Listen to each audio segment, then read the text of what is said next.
શ્રી ગણેશાય નમઃ. મિત્રો, તમારું સ્વાગત છે આપણી યુટ્યુબ ચેનલ રાધાકૃષ્ણ ભક્તિધારામાં. આજના વિડીયોમાં આપણે મહાશિવરાત્રિની સ્પેશિયલ શિવ પાર્વતી વિવાહની, કે જેને ઈશ્વર વિવાહ પણ કહેવાય છે, તે સાંભળવાના છીએ.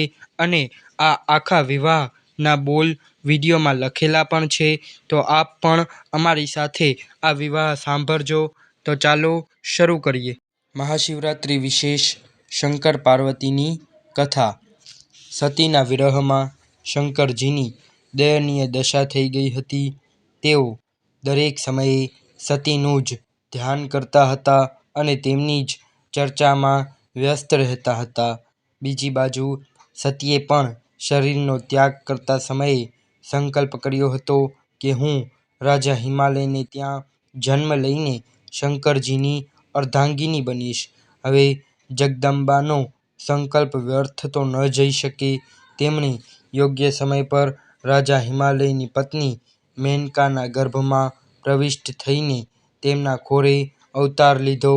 પર્વતરાજની પુત્રી હોવાને લીધે તે પાર્વતી કહેવાયા. જ્યારે પાર્વતી મોટી થઈને લગ્ન લાયક થઈ ગઈ ત્યારે તેના માતા પિતાને તેના લગ્નની ચિંતા થવા લાગી અને તેઓ તેને માટે એક યોગ્ય વરની શોધ કરવા લાગ્યા. એક દિવસ અચાનક દેવર્ષિ નારદ રાજા હિમાલયના મહેલમાં આવી પહોંચ્યા અને પાર્વતીને જોઈને કહેવા લાગ્યા કે તેમના વિવાહ શંકરજીની સાથે થવા જોઈએ, કારણ કે તેઓ બધી જ રીતે પાર્વતી માટે યોગ્ય છે. પાર્વતીના માતા પિતાને આ વાત સાંભળીને આનંદનું ઠેકાણું ન રહ્યું કે સાક્ષાત જગતમાતા સતી તેમને ત્યાં પ્રગટ થયા છે. તેઓ મનમાં ખુદને ખૂબ જ ભાગ્યશાળી સમજવા લાગ્યા. એક દિવસ અચાનક ભગવાન શંકર સતીના વિરહમાં ફરતા ફરતા તે પ્રદેશમાં જઈ ચડ્યા અને પાસીના ગંગાવતરણમાં તપસ્યા કરવા લાગ્યા. જ્યારે હિમાલયને આ વાતની જાણ થઈ ત્યારે તેઓ પાર્વતીને લઈને શિવજીની પાસે ગયા. ત્યાં રાજાએ શિવજીને વિનમ્રતાપૂર્વક પોતાની પુત્રીની સેવા ગ્રહણ કરવા પ્રાર્થના કરી. શિવજીએ પહેલાં તો આનાકાની કરી, પરંતુ પાર્વતીની ભક્તિ જોઈને તેમના આગ્રહને ટાળી ન શક્યા.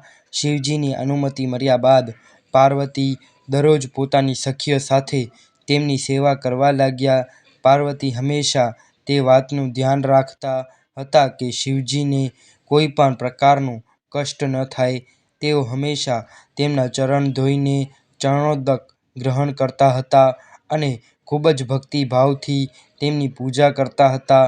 આ રીતે પાર્વતીને ભગવાન શંકરની સેવા કરતા ઘણો સમય પસાર થઈ ગયો હતો, પરંતુ પાર્વતી જેવી સુંદર બાળાની પાસે એકાંતમાં સેવા લેવા છતાં પણ શંકરના મનમાં ક્યારેય કોઈ વિકાર નહોતો થયો. તેઓ હંમેશા પોતાની સમાધિમાં જ લીન રહેતા હતા. બીજી બાજુ દેવતાઓને તારકાસુર નામનો રાક્ષસ ખૂબ જ હેરાન કરી રહ્યો હતો. શિવજીના પુત્ર દ્વારા જ તારકાસુરનું મૃત્યુ શક્ય છે, તે જાણીને તો બધા જ દેવતા શિવ પાર્વતીનો વિવાહ કરાવવાની ચેષ્ટા કરવા લાગ્યા. તેમણે શિવને પાર્વતી પ્રત્યે આકર્ષિત કરવા માટે કામદેવને તેમની પાસે મોકલ્યા, પરંતુ પુષ્પાયુધનું પુષ્પબાણ પણ શંકરના મનને વિક્ષુબ્ધ ન કરી શક્યા. ઉલટું કામદેવ તેમની ક્રોધાગ્નિથી ભસ્મ થઈ ગયા. ત્યારબાદ શંકર પણ વધારે સમય ત્યાં રહેવાનું તે પોતાની તપશ્ચર્યા માટે વિઘ્નરૂપ સમજીને કૈલાસ તરફ ચાલી નીકળ્યા. પાર્વતીને શંકરની સેવાથી દૂર થવાનું ખૂબ જ દુઃખ થયું, પરંતુ તેમણે નિરાશ ન થઈને હવે તપ દ્વારા શંકરને સંતુષ્ટ કરવાનો મનમાં નિશ્ચય કરી લીધો. તેમની માતાએ તેમને સુકુમાર અને તપ માટે અયોગ્ય સમજીને ખૂબ જ મનાવ્યા. તેથી તેમનું નામ ઉમા ઉ+મા તપ ના કર તે નામ પ્રસિદ્ધ થયું. પરંતુ પાર્વતી પર તેની કોઈ જ અસર ન થઈ. તેઓ પોતાના સંકલ્પથી જરા પણ ડગમગ્યા નહીં. તે ઘરેથી નીકળીને શિખર પર તપસ્યા કરવા લાગ્યા જ્યાં શિવજીએ તપસ્યા કરી હતી. તેથી તો લોકો તે શિખરને ગૌરી શિખર કહેવા લાગ્યા. ત્યાં તેમણે પહેલા વર્ષે ફળાહાર વડે જીવન પસાર કર્યું. બીજા વર્ષે તેઓ વૃક્ષના પાન ખાઈને રહેવા લાગ્યા અને ત્યારબાદ તો તેમણે પર્ણનો પણ ત્યાગ કરી લીધો અને તેથી તેઓ અપર્ણા કહેવાયા. આ રીતે પાર્વતીજીએ 3000 વર્ષ સુધી તપસ્યા કરી. તેમની કઠોર તપસ્યાને જોઈને ઋષિમુનિ પણ ચકિત થઈ ગયા. છેલ્લે ભગવાન આશુતોષનું આસન હલ્યું.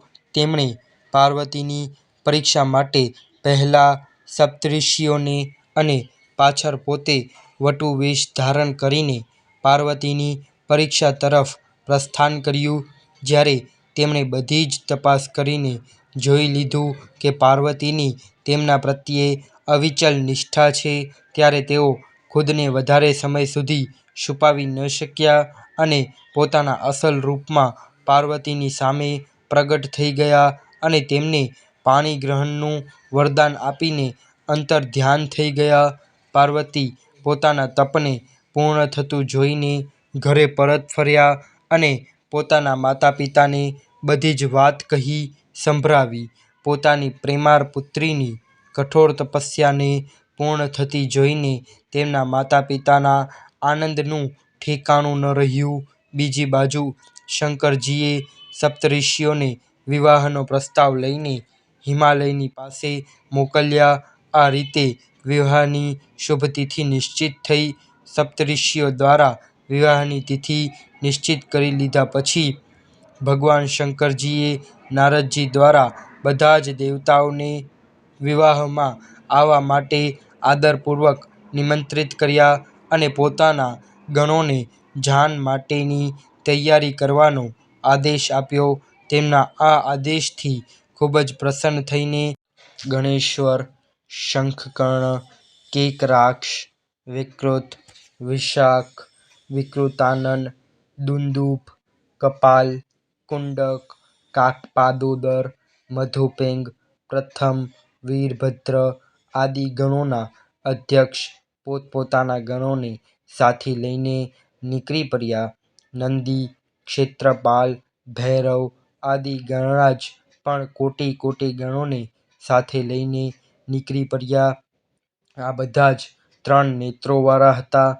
બધાના માથા પર ચંદ્રમા અને ગળામાં નીલા ચિહ્ન હતા. બધાએ રુદ્રાક્ષના આભૂષણ પહેર્યા હતા. બધાના શરીર પર ઉત્તમ ભસ્મ લગાવેલી હતી. આ ગણોની સાથે શંકરજીના ભૂતો, પ્રેતો, પિશાચોની સેના પણ આવીને સંમિલિત થઈ ગઈ હતી. તેમણે ડાકણ, યાતુધાન, વેતાળ, બ્રહ્મરાક્ષસ આદિ પણ હતા. આ બધાના રૂપ, રંગ, આકાર, પ્રકાર, વેશભૂષા, હાવભાવ આદિ અત્યંત વિચિત્ર હતું. તે બધા પોતપોતાના તરંગમાં મસ્ત થઈને નાચતા ગાતા મોજ કરતા મહાદેવ શંકરજીની ચારે બાજુ એકત્રિત થઈ ગયા.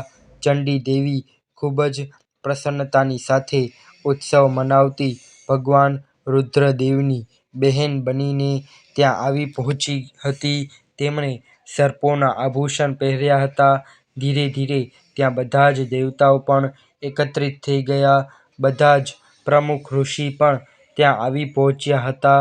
તુંબુર, નારદ, હાહા, હુહુ આદિ શ્રેષ્ઠ ગંધર્વ તેમજ કિન્નર પણ શિવજીની જાનની શોભા વધારવા માટે ત્યાં આવી પહોંચ્યા હતા. તેમની સાથે જ બધી જગતકન્યાઓ, દેવકન્યાઓ, દેવીઓ તેમજ પવિત્ર દેવાંગનાઓ પણ ત્યાં આવી ગઈ હતી. આ બધાના ત્યાં આવી પહોંચ્યા બાદ ભગવાન શંકરજીએ પોતાના સ્ફટિક જેવા ઉજ્જવળ સુંદર વૃષભ પર સવાર થયા. વરરાજાના વેશમાં શિવજીની શોભા નિરાળી હતી.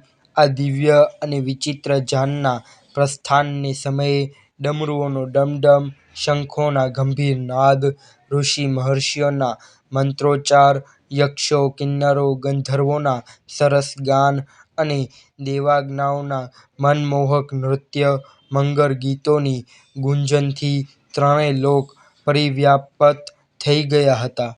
બીજી બાજુ હિમાલયે ખૂબ જ ધૂમધામથી વિવાહ માટે તૈયારીઓ કરી હતી અને શુભ લગ્નમાં શિવજીની જાન હિમાલયના દ્વાર પર આવી ગઈ. પહેલાં તો શિવજીનું વિકટ રૂપ અને તેમની ભૂત પ્રેતોની સેનાને જોઈને મેના ખૂબ જ ડરી ગઈ અને તેમણે પોતાની પુત્રીનું પાણી ગ્રહણ કરાવવા માટે આનાકાની કરી. પરંતુ પાછળથી તેમણે શંકરજીનું કરોડો કામદેવને લજ્જિત કરનાર 16 વર્ષની અવસ્થાનું પરમ લાવણ્યમય રૂપ જોયું તો દેહ-ગેહની સુધી ભૂલી ગઈ અને શંકર પર પોતાની કન્યાની સાથે સાથે પોતાની આત્માને પણ ન્યોછાવર કરી દીધી. શિવ-ગૌરીનો વિવાહ આનંદપૂર્વક સંપન્ન થયો. હિમાલયે કન્યાદાન કર્યું. વિષ્ણુ ભગવાન તથા અન્ય દેવ રમણીઓ નાના પ્રકારના ઉપહાર ભેટમાં આપ્યા. બ્રહ્માજીએ વેદોક્ત રીતથી વિવાહ કરાવ્યા. તો મિત્રો, તમને આ વિડીયો પસંદ આવ્યો હોય તો આ વિડીયોને લાઇક કરજો, શેર કરજો અને આપણી યુટ્યુબ ચેનલને સબસ્ક્રાઈબ કરી બેલ આઇકન દબાવજો અને કોમેન્ટ બોક્સમાં હર હર મહાદેવ અવશ્ય લખજો.